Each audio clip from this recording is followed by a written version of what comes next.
thème, j'ai imaginé une femme guerrière qui veut raconter une histoire. Le premier design, une jaquette courte en bleu avec un pantalon. La veste, elle sera travaillée en cristal que j'ai peint. حبيت نعطيلو هذا le côté de rouille. Le deuxième look راح يكون une sorte de camp.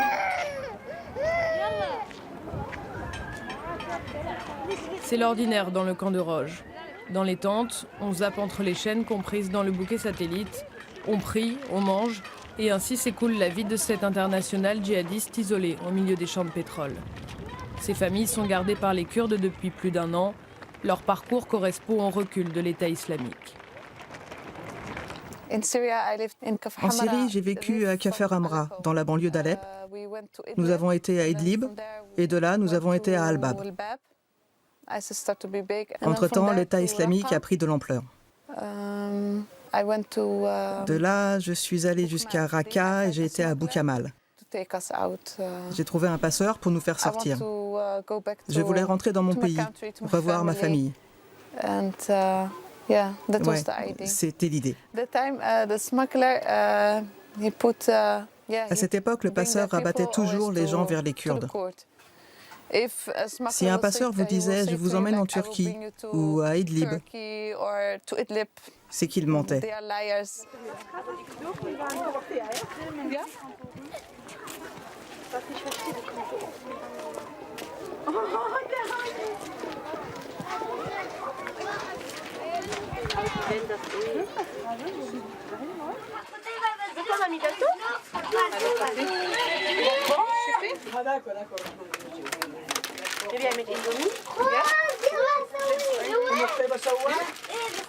Ces femmes viennent d'une vingtaine de pays différents.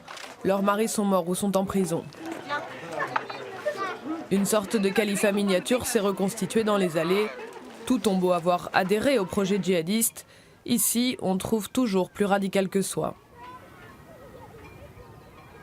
Alors dans le camp c'est un peu compliqué parce qu'il y a plusieurs idéologies en fait. Il y a des femmes plus radicales que d'autres. C'est une mafia en fait, c'est des gangsters. Elles ont leur idéologie assez glauque, assez noire. Enfin, elles rendent mécréantes tout le camp en fait. C'est comme un mini Daesh. En fait, les plus mauvaises essayent d'endoctriner les plus faibles, je pense. C'est assez tendu. Par exemple, l'autre jour, j'ai mon amie, elle s'est fait attaquer avec un marteau. Tout ça parce qu'elle n'avait pas les mêmes croyances que eux. Maintenant, ça s'est calmé, heureusement. Je pense que maintenant, les femmes se sont calmées parce qu'elles savent qu'elles vont rentrer chez elles. Maman! Oui.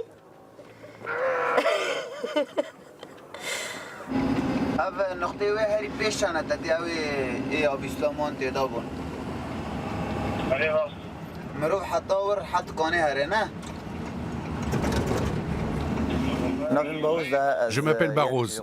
Je suis l'un des commandants de l'opération militaire de Deir ez-Zor. Ça fait 5 ans qu'on combat Daesh.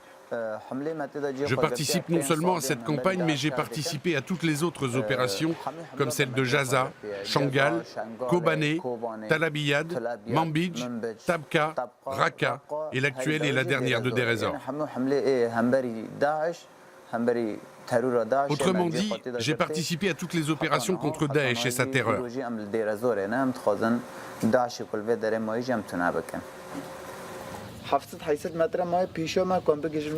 700 mètres nous séparent du fleuve. Là-bas, c'est le village de Barouz. Il se trouve derrière ces maisons, juste devant vous. Et de l'autre côté du fleuve, c'est le régime syrien.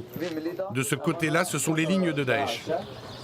Sous les yeux du commandant, les djihadistes assiégés vivent les dernières heures de leur califat dans ce village de Barouz. Daesh utilise les civils comme boucliers humains. Leurs soldats se mêlent aux civils, se déguisent en femmes, se déplacent avec les enfants. Voilà pourquoi nous ne pouvons pas lancer l'assaut pour l'instant. Il y a beaucoup de mouvements de voitures. Ils ont installé une sorte de camp, il y a des tentes. Tous les civils y sont rassemblés, des enfants, des femmes, des hommes. On n'arrive pas à distinguer les combattants du reste des habitants. Ils se sont mélangés aux autres. Les voitures et les motos font des va-et-vient. Ils se déplacent à pied. On le voit clairement d'ici.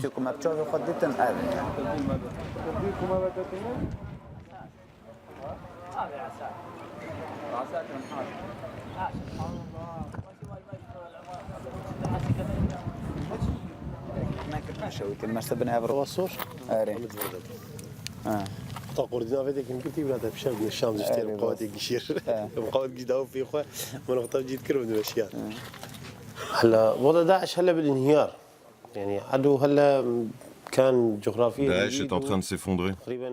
L'ennemi contrôlait une zone entre l'Irak et la Syrie, plus vaste que la superficie contrôlée par l'ensemble des autres forces. Il contrôlait des provinces entières. Aujourd'hui, tout l'État islamique est pris en étau dans ce petit village d'à peine 5 km². La majorité des familles qui vivent là-bas sont des familles de Daesh. Mais il y a aussi des familles originaires de la région. Maintenant, imaginez quelle est leur vie. Leur vie est tragique. Daesh tombe en ruine.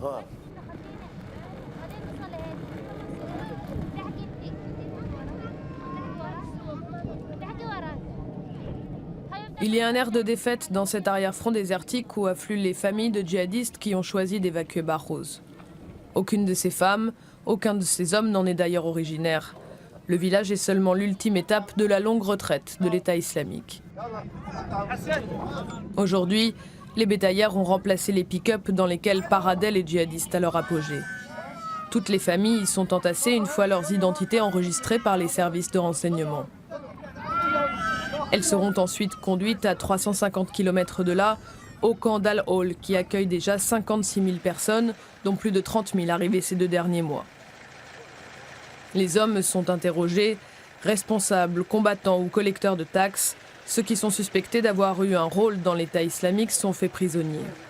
La majorité d'entre eux est irakienne, mais pas un jour ne passe sans que des combattants du monde entier ne se rendent aux forces kurdes. On a entre 20 à 30 étrangers par jour. Ils s'identifient avant même que nous les contrôlions. Ils disent qu'ils regrettent et ils se rendent de plein gré. Quant aux femmes, il y en a entre 20 et 25 par jour. Ils disent qu'ils sont venus pour l'islam. Moi, je me demande pourquoi ils ont quitté une vie si paisible pour venir dans cette boue. L'un d'eux disait qu'il n'avait pas mangé depuis 5 jours. Il vient de Suisse, un pays si propre, si beau. Il arrive ici et il dit qu'il n'a pas mangé depuis 5 jours. Il disait qu'il mangeait des pelures, vous vous rendez compte des pelures.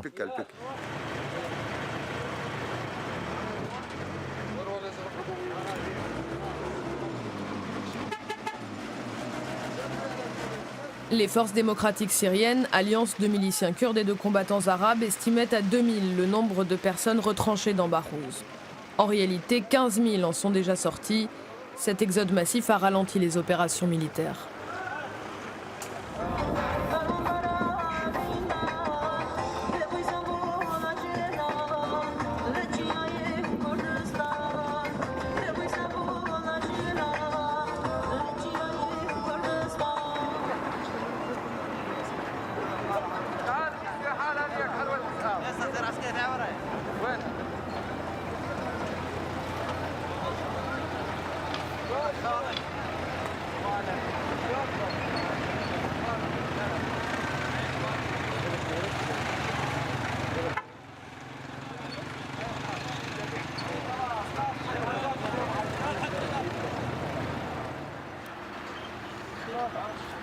Sur le front, il faut tromper l'ennui. Les commandants kurdes le savent, les combattants de l'avant sont impatients. La plupart de ceux qui meurent en première ligne dans cette dernière bataille sont arabes. Ils appartiennent à la tribu des Shayatat. En 2014, l'État islamique massacre ce clan qui refuse de lui prêter allégeance. Près d'1 millier d'hommes de la tribu sont alors assassinés. Pour eux, la revanche est désormais à portée de canon.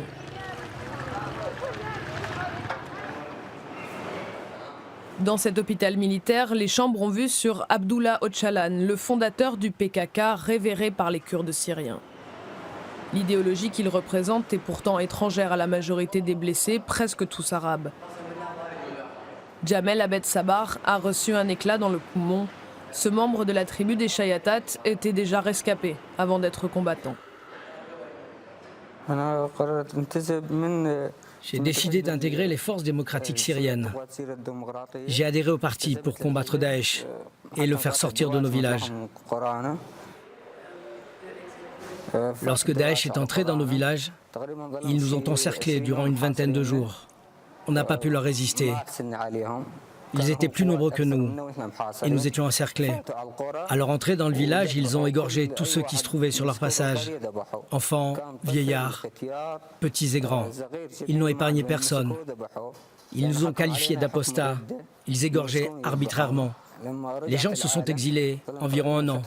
À leur retour au village, ils ont trouvé des corps partout dans les rues. Ils ont découvert des fosses communes, des corps d'enfants, de femmes. Il y avait beaucoup de corps. J'ai ressenti le besoin de me venger car ces scènes, c'était au-delà de ce que l'être humain peut supporter.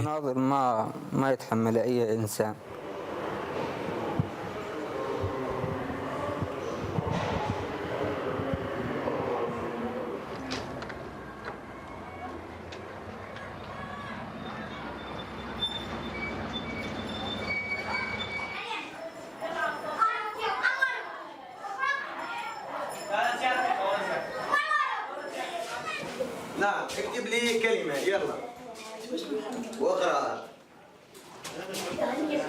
حمزة غطيني خلنا. شو كتبت؟ أحسنت محمد. سلام. حمزة.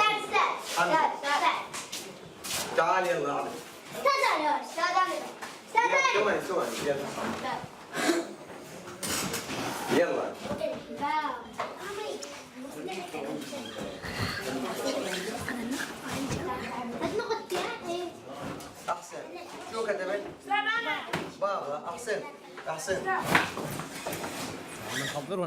La première chose que nous faisons, c'est de rompre l'isolement dans lequel ces enfants se trouvent.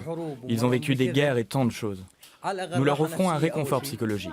Nous les préparons à rentrer dans leur pays d'origine. Ils apprennent à lire et écrire. C'est mieux que de les renvoyer chez eux analphabètes. Il y a quelques jours, 2 Américains sont rentrés chez eux. Avant eux, un est rentré au Kazakhstan et 2 autres en Irak. Ils nous considèrent comme leurs frères ou leurs pères. Ils se sont attachés à nous. Ils ont même pris nos numéros de téléphone. Ils disaient qu'ils voulaient rester en contact avec nous. Ils nous manquent. Et nous aussi, on leur manque.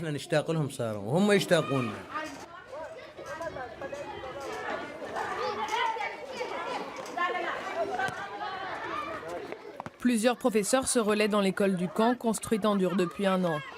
Les femmes de Roj, d'abord réticentes, ont été de plus en plus nombreuses à y scolariser leurs enfants.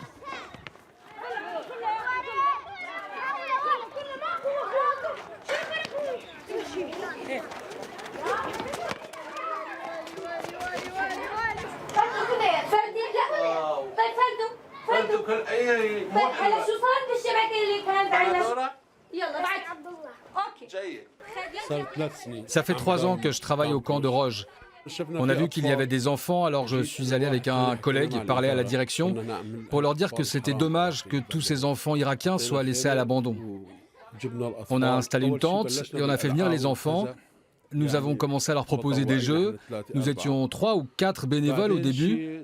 6 mois plus tard, une organisation humanitaire s'est installée. برافو استاذ انا كتب خيمه طياره شو هذا هاي طياره هو كتبه طياره ما اسمها طياره ما في مجتمعنا المحلي طياره نكتب عليها اشطب لا يوجد هنا طياره تعالي هنا اطفال اول شيء كانوا العراقيين بس ما كان في اجانب كانت. Au début, il n'y avait que des enfants irakiens ici. Il n'y avait pas d'étrangers. C'était facile d'échanger avec eux. Plus tard, les problèmes ont commencé avec l'arrivée des étrangers. Franchement, nous avons rencontré beaucoup de difficultés avec eux. Ils viennent de pays différents, ils ont une culture différente, ils viennent d'une société qui a ses propres coutumes. Ils ont vécu sous l'autorité de Daesh 3 ou 4 ans. Ils ont subi la guerre, les bombardements aériens, les assassinats, la destruction, à tel point qu'ils prennent peur lorsqu'ils entendent des bruits forts. Ils pensent que ce sont des avions qui bombardent. Parmi ces enfants, il y en a qui ont suivi des entraînements militaires. On n'osait pas les approcher au début.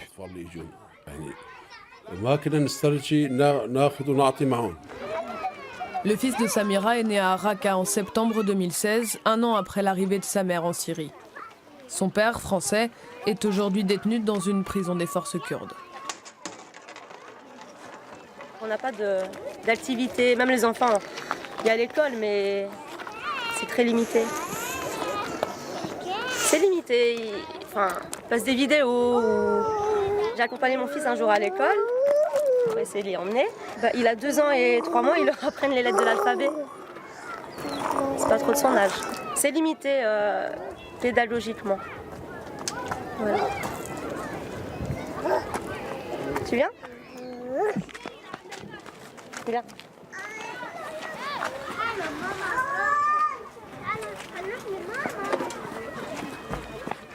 Maman va en Belgique ? Toi tu vas en Belgique ? Maman elle reste ici ? Hein ? Maman elle reste ici ? Non.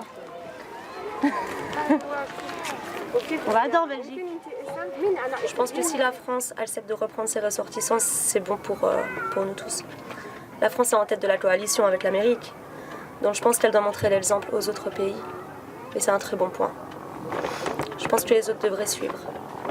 C'est bien, il faut à un moment prendre ses responsabilités. Avant d'être des Daesh, comme ils disent, on est françaises, belges, suisses, allemandes. On est des citoyennes de nos pays quand même. On a fait des erreurs, certes. Moi, je regrette profondément ce que j'ai fait. J'aurais dû réfléchir J'aurais dû réfléchir 2 fois avant de prendre cette décision, mais c'était une bonne leçon. Moi, personnellement, je me prépare psychologiquement à la séparation avec mon fils. Je crois que c'est ce qui sera le plus dur. Après, je me dis que ce sera que temporaire. Pour moi, tout sera que temporaire. Soit la prison, la séparation avec mon enfant. Après, j'ai de la famille en Belgique qui sera là pour m'aider. Dans les camps, l'éventualité d'un retour prochain est l'objet de tous les fantasmes et de toutes les discussions. En réalité, ni la France ni aucun pays européen n'a pour l'instant dépassé le stade de la déclaration d'intention. Les autorités kurdes les pressent de reprendre leurs ressortissants. Elles sont débordées par ces centaines de djihadistes étrangers qui s'entassent dans les prisons et les camps. Aux avant-postes de ce casse-tête mondial, un homme, Mahmoud Kero. Il est en charge de tous les camps installés dans la région contrôlée par l'administration kurde. Salam alaikum. شلونكم شو اخباركم؟ ان شاء الله بخير. شوفت عينك. على راسي. يلا بتمضى كم يوم بتمضى ان شاء الله. باذن الله. باذن الله.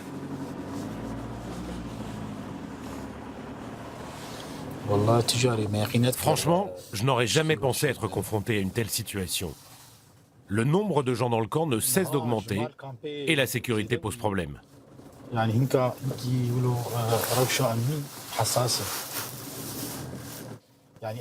Je vous donne un exemple. Parmi ceux qui sont arrivés, certains avaient caché des armes parmi les femmes.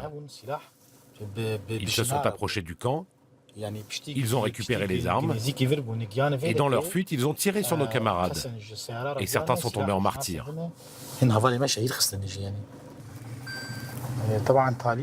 De toute façon, chacun doit rentrer dans son pays. Ils peuvent rester ici un certain temps, mais au bout du compte, ils doivent rentrer dans leur pays. Ils doivent régler leurs problèmes chez eux. Les laisser ici serait une erreur. Ces pays ont un choix, nous n'en avons pas. Nous sommes devant une réalité et nous devons l'affronter. Eux, ils peuvent refuser ou accepter. Ces gens sont ici et nous sommes obligés de faire face à cette réalité. Nous n'avons pas le luxe de refuser, de dire qu'on ne peut pas s'en occuper. C'est une réalité tangible. Et il ne s'agit pas pour nous d'accueillir les gens de Daesh ou non, comme on nous le dit souvent. Quoi qu'on fasse, ces gens sont ici.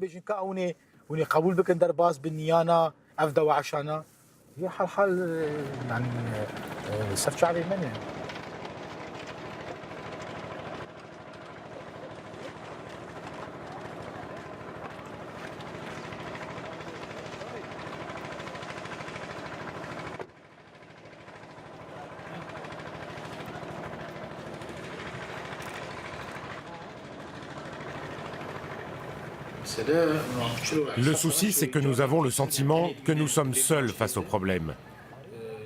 Nous nous sentons abandonnés, seuls à gérer cette question.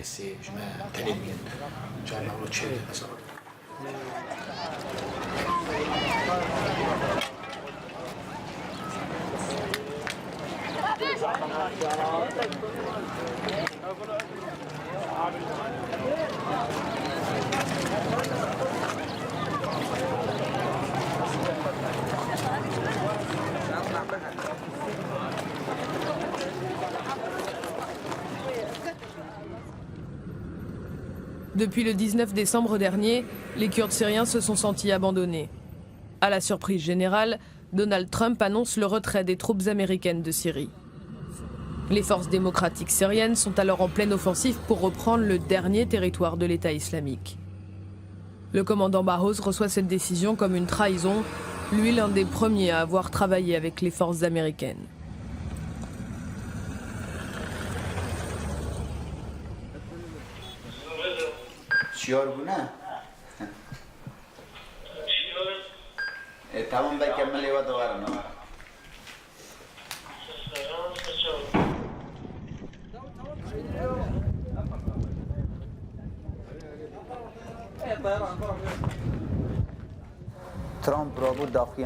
Trump a fait une déclaration pour annoncer le retrait de Syrie au plus mauvais moment. La moitié des forces se présentes actuellement s'est retirée. Et nous, commandants de cette opération, nous aussi nous avons voulu nous arrêter. Nous avons voulu arrêter.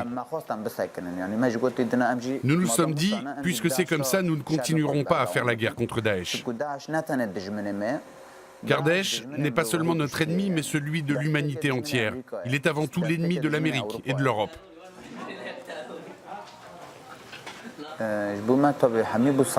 C'était un choc pour nous tous. Le moral de nos forces était au plus bas. Elles se sont dit, pourquoi on se bat ?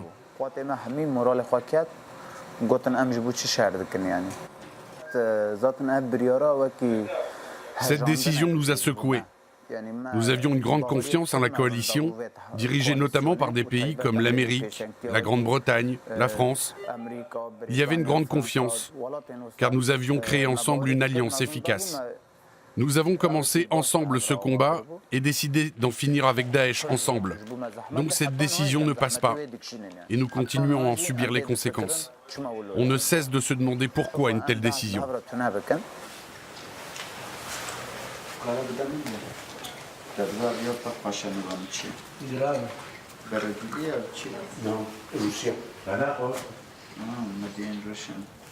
Finalement, 400 soldats américains resteraient en Syrie sur les 2000 déployés.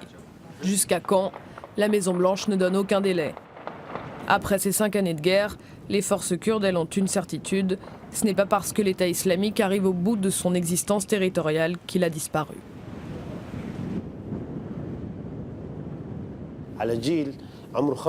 Il y a une génération qui a vécu 5 ans sous Daesh.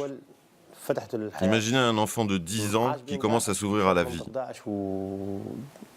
Il a vécu parmi eux et a baigné dans leur mentalité. Il a partagé leur mode de vie. Forcément, son cerveau est devenu comme le leur. La personne qui a vécu sous Daesh et qui a vu des gens décapités, brûlés vifs, exécutés en public devient forcément comme eux. Pour réparer ça, il faudra bien plus qu'une victoire militaire.